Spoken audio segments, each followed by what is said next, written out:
অপ্ৰমাদী নেতা হিসাবে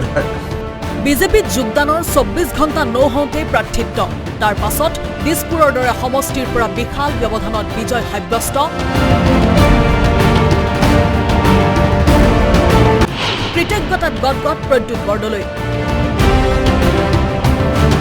দিছপুৰ সমষ্টিৰ পৰা বিজয় সাব্যস্ত কৰাৰ পাছত মুখ্যমন্ত্ৰী হিমন্ত বিশ্ব শৰ্মাৰ ওচৰত কৃতজ্ঞ হৈ ৰল প্ৰদ্যুৎ বৰদলৈ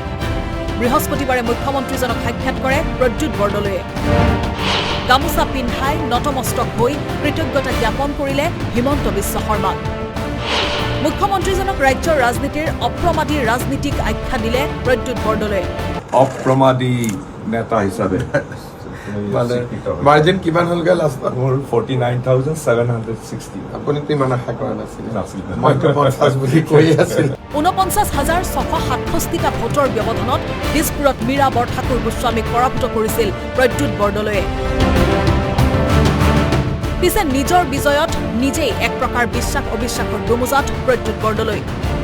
তেওঁ ভবাই নাছিল বিজেপিত যোগদান কৰিয়েই ৰাইজৰ অত আস্থা লাভ কৰিব বুলি কিন্তু প্ৰদ্যুৎ বৰদলৈৰ ভাষাত অপ্ৰমাদী ৰাজনীতিক হিমন্ত বিশ্ব শৰ্মাই পূৰ্বেই বিশাল বিজয়ৰ ইংগিত দিছিল অপ্ৰমাদী নেতা হিসাবে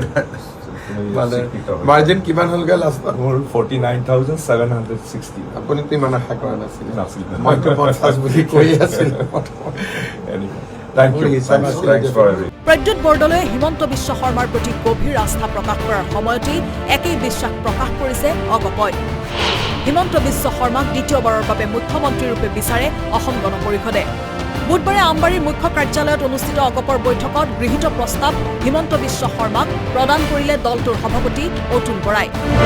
বিধায়িনী দলৰ প্ৰথম বৈঠকতে এই সিদ্ধান্ত গ্ৰহণ কৰে অগপই আমি বিচাৰিছোঁ যে ডক্টৰ হিমন্ত বিশ্ব শৰ্মা ডাঙৰীয়া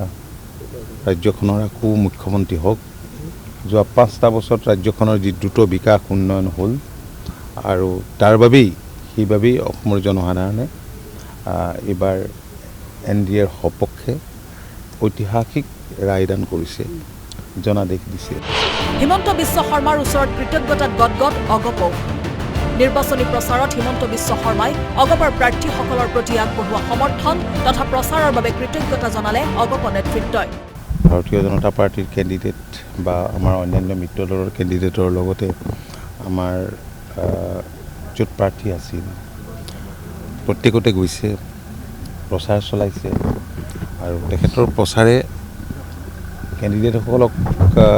বহুখিনি সহায় কৰিছে পিছে চৰকাৰত কেইজন মন্ত্ৰী অগপই বিচাৰিব সেই কথাৰ পৰা দূৰতে ৰল অতুল বৰা সেই বিষয়ে দলীয় মঞ্চত আলোচনা হলেও ৰাজহুৱা নকৰে অতুল বৰাই ৰিপৰ্ট আসাম টক্স